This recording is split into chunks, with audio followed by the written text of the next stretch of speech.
سورہ بنی اسرائیل آیت نمبر 66 تا 69 تک اللہ تبارک و تعالی نے اپنی توحید، اپنی وحدانیت اور چند ایک اپنی صفات کا ذکر کرتے ہوئے انسان کو درس دیا ہے کہ تیرے رب نے تیرے اوپر کتنے احسانات کیے ہیں۔ ہر مشکل میں وہی کام آنے والا ہے، ہر درد سے وہی چھٹکارا دلانے والا ہے۔ دکھ اور سکھ کا وہی انسان کا اصل ساتھی ہے۔ تلک الایام نداولھا بین الناس، زمانے کی ڈور اسی کے ہاتھ میں ہے۔ دن اور رات کا تغیر و تبدل، موسم کے اندر تبدیلی، ہر ایک چیز پہ وہ اکیلا قادر ہے۔ کوئی بھی دنیا کے نظام میں اس کا شریک نہ تھا، نہ ہے اور نہ ہی بن سکتا ہے۔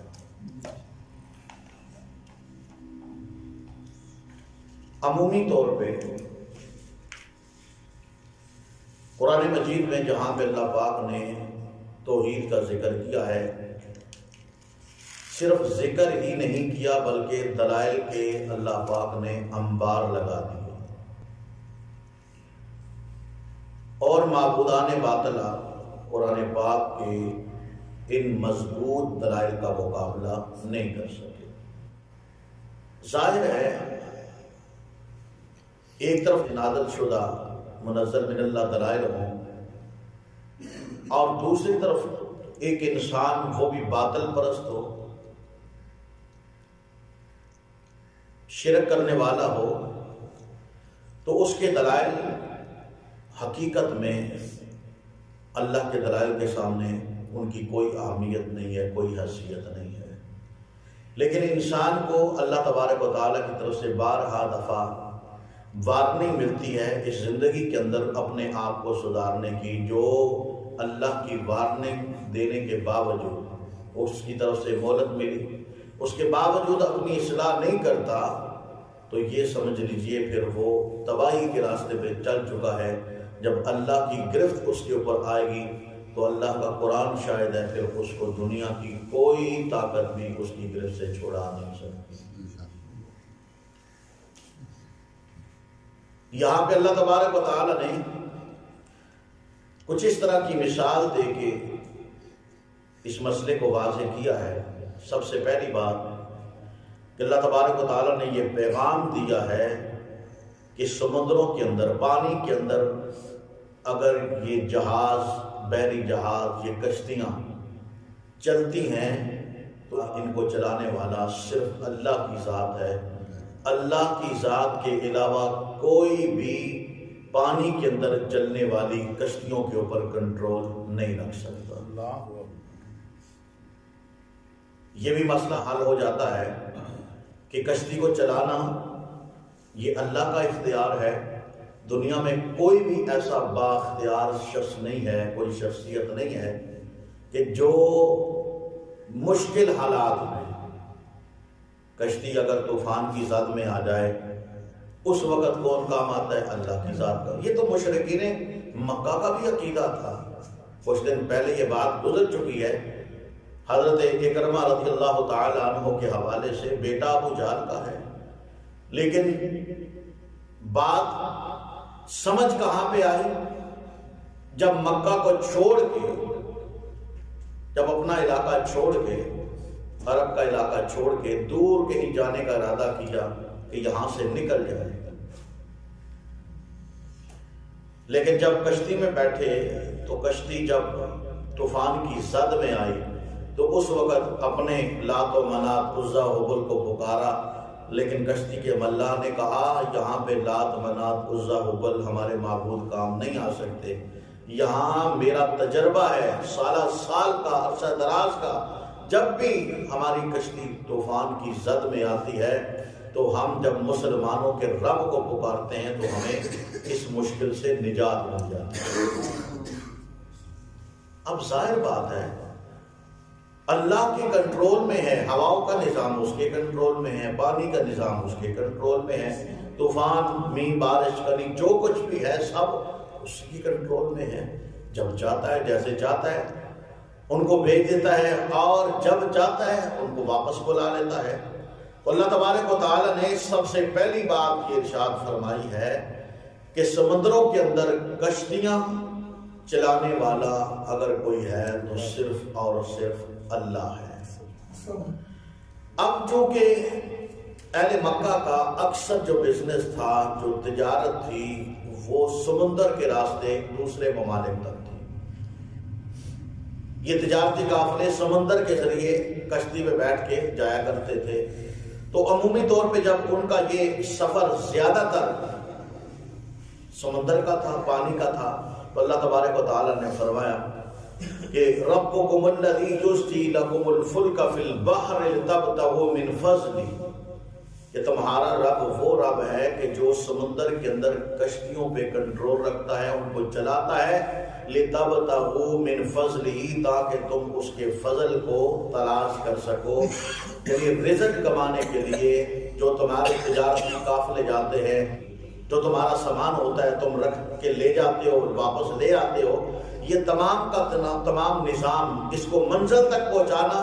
یہ صرف اللہ کی قدرت ہے۔ وہی اپنی قدرت کاملہ کے ساتھ پانی کے سینے کے اوپر اگر کشتی کو چلاتا ہے تو اتنے وزن کو اللہ پاک ہی اپنی منزل تک پہنچاتا ہے۔ اور میں انہ کان بکم رحیما، بے شک وہ اللہ یعنی تمہارا رب جو ہے وہ تمہارے ساتھ انتہائی مہربان ہے۔ کتنی مہربانی ہے اس نے، ایک چھوٹا سا پتھر اگر پانی میں پھینکا جائے تو وہ نیچے گہرائی میں چلا جاتا ہے۔ اتنا بڑا جہاز پانی کے اوپر ہی، آپ اندازہ تو لگائے، ایک طرف ایک چھوٹا سا پتھر ہے، دوسری طرف اتنا بڑا جہاز ہے، اتنی بڑی کشتی ہے۔ جنہوں نے دیکھے ہیں بحری جہاز، پتہ چلتا ہے جب ایک دفعہ بندہ دیکھتا ہے نا تو انسان کی آنکھیں پھٹی کی پھٹی رہ جاتی ہیں۔ اتنے بڑے بڑے جہاز، اتنا وزن، یہ کون سی ذات ہے اگر انسان پتھر پھینکے اس کو پانی کی گہرائی تک پہنچا دے، لیکن اگر اتنا بڑا جہاز پانی کے اوپر اگر چلایا جائے تو اللہ کی قدرت کے ساتھ چل پڑتا ہے۔ تو اللہ تبارک و تعالیٰ فرماتے ہیں کہ اس اللہ ہی کی مہربانیاں ہیں جس نے تمہارے اوپر اتنا کرم کیا کہ تمہارے تجارتی قافلوں کو لے جانا، مال کو لے جانا، لے آنا، یہ تمہارے لیے اس نے مہربانی کے راستے رکھے ہیں۔ فرمایا وَإِذَا مَسَّكُمُ الضُّرُّ فِي الْبَحْرِ ضَلَّ مَن تَدْعُونَ إِلَّا إِيَّاهُ، جب اسی وقت تم سمندر کے اندر کشتی میں اپنے جہاز میں بیٹھے ہو تو اچانک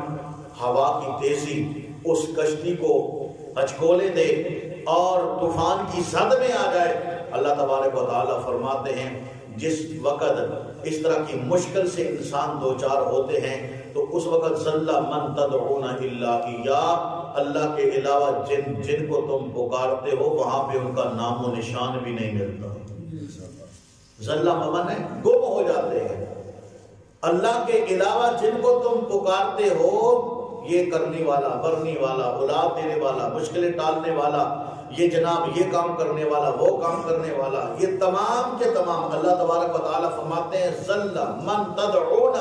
سارے کے سارے جن کو تم پکارتے ہو وہ گم ہو جاتے ہیں، الا ایاہ، اگر وہاں اس مصیبت میں تمہارے کام آتا ہے تو صرف اللہ ہی کام آتا ہے، اللہ ہی کی ذات وہاں پہ کام آتی ہے۔ لیکن اس کا کیا مقصد؟ اللہ اگر کام آتا ہے تو اس مشکل سے نجات دیتا ہے، تو پھر تمہاری حالت کیا ہے؟ حالانکہ چاہیے تو یہ تھا نا کہ جب مشکل حالات میں تمہارے معبود کام نہیں آتے، وہ گم ہو جاتے ہیں، اس وقت اگر اللہ تمہارے کام آتا ہے اور وہی حق رکھتا ہے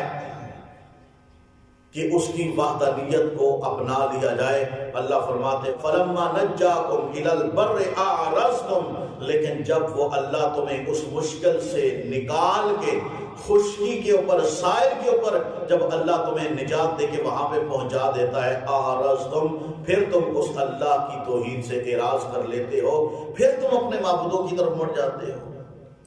ہے تو وہ بھی، لیکن ہے بھی بڑے کمال دے،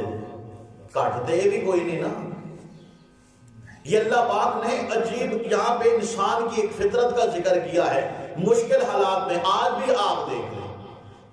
ہم میں سے جب بھی کسی کے اوپر مشکل آتی ہے تو ہم دوڑے دوڑے مسجد کا رخ کرتے ہیں، 4 دن نمازاں پڑھیاں، جو ہی مشکل جناب سر تو ٹلی، پھر مڑ کے وہی صاحب، وہی لین دین، وہی معاملات، وہی سوچ، وہی جناب دنیا کے پیچھے دوڑ۔ لیکن جو ہی مشکل آتی ہے، کوئی مصیبت، کوئی بیماری، کوئی دکھ درد، کوئی اور کسی قسم کی پریشانی سے دوچار انسان ہوتا ہے، دوڑا دوڑا اللہ اللہ کرتا ہے، نمازیں پڑھتا ہے، رکوع جناب صدقہ خیرات جتنا اس سے ممکن ہو سکتا ہے، استغفار معافی کرتا ہے۔ لیکن جو ہی وہ مصیبت ٹلتی ہے، انسان اتنا ناشکرا ہے کہ بھول ہی جاتا ہے کبھی میرے اوپر کوئی مشکل آئی تھی اور اس مشکل میں میں نے اپنے اللہ کو پکارا تھا، اس اللہ نے دور کر دی۔ اللہ فرماتے ہیں یہ انسان کی حالت ہے۔ اور اس کی مثال کسی نے بڑی پیاری مثال دی۔ ایک بندہ تھا، کہتے کھجور کے درخت کے اوپر چڑھ گیا، اوپر جا کے نیچے کی طرف دیکھا تو کھجور کے تنے سیدھے ہوتے اور لمبے دراز ہوتے ہیں، نیچے جب دیکھا تو گہرائی زیادہ لگی، تو انہوں نے کہا مار گیا بھائی۔ دل ہی دل میں سوچنے لگا اگر مجھے اللہ یہاں سے نیچے اتار دینا تو میں اللہ کے نام کی دیگ دوں گا، پوری 12 کلو کی دیگ دینی ہے۔ تھوڑا نیچے آیا، دیکھا نیچے تھوڑی گہرائی کم محسوس ہوئی، 12 کلو تو 10 کلو تے آ گیا، پھر 10 کلو تو 8 کلو تے آ گیا۔ کردیا جب 2-3 فٹ کی تھا باقی رہ گئی، انہیں ماری چھال، انہیں کہنا نہ کھجور دے بوٹے تے چڑھا تے نہ اللہ دے نام دی دیگ دوا۔ یہ حالات ہمارے بالکل اللہ کے قرآن نے بالکل اسی طرح منظر کشی فرمائی ہے کہ انسان کی حالت بالکل اسی طرح ہے کہ جب مشکل آتی ہے تو آنسو بھی بہاتا ہے، روتا بھی ہے، گڑ گڑاتا بھی ہے، سجدے پہ سجدے بھی کرتا ہے، صدقات پہ صدقات بھی دیتا ہے، قرآن بھی تلاوت صبح و شام کرتا ہے۔ لیکن فلما نجاکم الی البر اعرضتم، جب اس مشکل سے اللہ ان کو نجات دیتا ہے، فرمایا کہ وہ اعراض کرتے ہیں، وقال الانسان کفورا، انسان ہے ہی ناشکر، ناقدری کرنے والا ہے۔ فرمایا افامنتم ان یخسف بکم جانب البر، اب اللہ نے ایک اور بات کہی ہے اسی سے ملتی کہ انسان کی سوچ ہے نا، جی میں وہ بندے نے چھال مار کے کہنا کھجور تے چڑھا نہ اللہ دے نام دی دیکھ دواں۔ اللہ فرماتے ہیں آج تم جب اس طوفان سے نکل کے اللہ نے تم کو بچا کے جب خشکی میں پہنچایا ہے تو تمہارے ذہن میں یہ بات ہوگی کہ آئندہ نہ سمندر دا سفر کرنا ہے، نہ پانی اندر جانا ہے، تے نہ جناب کوئی مشکل دا شکار ہونا ہے۔ اللہ فرماتے ہیں آفا امنتم ان یخسف بکم جانب البر، کیا تم اس بات سے بے خوف ہو چکے ہو کہ اللہ سائل کے اوپر، خشکی کے اوپر تمہیں دسا نہیں سکتا؟ تمہارے ان کرتوتوں کی وجہ سے تم سوچتے ہو کہ سمندر میں جائیں گے تو مشکل میں پھنسیں گے، نہ سمندر میں جائیں نہ مشکل میں پھنسیں۔ اللہ فرماتے ہیں ایسی بات نہیں ہے، اپنی اصلاح کر لو، وگرنہ تم اس بات سے بے خوف مت ہو کہ تمہیں اللہ کی ذات خشکی کے اوپر دھنسا نہیں سکتی۔ او یرسل علیکم حاصبا، یا تمہارے اوپر اللہ کوئی ایسی تیز و تند آندھی طوفان نہیں بھیج سکتا، اس بات سے تم بے خوف ہو چکے ہو۔ ثم لا تجدوا لکم وکیلا، جب اللہ تمہیں زمین میں دسا دے گا یا تمہارے اوپر کوئی آندھی طوفان اس طرح کی پتھروں کی بارش جب نازل کر دے گا، اللہ فرماتے ہیں ثم لا تجدوا لکم وکیلا، پھر اپنا کوئی ترجمان تم نہیں پا سکو گے، پھر اس وقت تمہیں مہلت نہیں ملے گی، تمہیں اس وقت یہ وقت نہیں ملے گا کہ تم دوبارہ نئے سرے سے نادم ہو سکو، کیوں اس وقت تمہاری ہر درمی کی بنا پہ اللہ کی گرفت آ چکی ہوگی۔ اب اللہ نے فرمایا ام امنتم ان یعیدکم فیہ تارۃ اخری، کیا تم اس بات سے بھی امن میں ہو چکے ہو کہ اللہ تمہیں کبھی بھی دوبارہ سمندر کے پانی میں نہیں لے جا سکتا، یعنی تم نے کبھی جانا ہی نہیں، یہ تو اللہ کا نظام ہے۔ ام امنتم ان یعیدکم فیہ تارۃ اخری، یہ اس بات سے تم کبھی بے خوف مت ہو کہ دوبارہ تم سمندر کے پانی میں نہیں جا سکتے۔ اللہ رب العالمین فرماتے ہیں وہ اللہ کی ذات تمہیں دوبارہ اس پانی کے اندر لے جانے کے اوپر قادر بھی ہے۔ فَيُرْسِلَ عَلَيْكُمْ قَاصِفًا مِنَ الرِّيحِ، اللہ فرماتے ہیں کہ تمہارے اوپر اس پانی، اس سمندر کے اندر جب تم کشتی کے اوپر بیٹھے ہو، سوار ہو، اچانک تیز تیز ہوا، آندھی جیسی ہوا اچانک آ جائے، یہ اللہ قادر ہے کہ تمہارے اوپر تیز و تند ہوا بھیج دے، آندھی کو بھیج دے، فَيُغْرِقَكُمْ، پھر وہ اس آندھی کے ذریعے تمہیں بھی اور تمہارے اس جہاز کو، کشتی کو بھی اللہ فرماتے ہیں غرق کر دے، بما کفرتم، تمہارے اس کفر کے سبب، ناشکری کے سبب، جو تم گناہ کے اوپر ڈٹے ہوئے ہو، اللہ کی ناقدری کے سبب، اللہ فرماتے ہیں تمہیں وہاں پہ غرق کر دیا جائے، اس حال میں کہ ثم لا تجدوا لکم علینا بہ تبیعا، پھر تم ہمارے خلاف کوئی آواز اٹھانے والا، کوئی مقدمہ دائر کرنے والا، کوئی دعویٰ کرنے والا تمہارے حق میں ہمارے خلاف، اللہ فرماتے ہیں تمہیں کوئی بھی نہیں ملے گا، کسی کی جرت نہیں ہوگی کوئی ہم سے یوں پوچھے کہ اللہ ان کو کیوں ہلاک کیا، ان کو کیوں غرق کیا، ان کو کیوں تباہ کیا، اللہ فرماتے ہیں کسی کی جرت نہیں ہے جو ہم سے اس طرح کے سوال کر سکے۔ اس لیے یہ میسج اور پیغام ہے کہ خوشی بھی اللہ کی طرف سے ہے، غمی بھی اللہ کی طرف سے ہے، دکھ بھی اللہ کی طرف سے ہے، سکھ بھی اللہ کی طرف سے ہے۔ دکھ میں اگر اللہ کو پکارنا ہے تو ہمیشہ سکھ میں بھی اس اللہ کو پکاریں، یہ انسان کی آزمائش ہے۔ اللہ سے دعا ہے اللہ پاک ہمیں اپنی اصلاح کی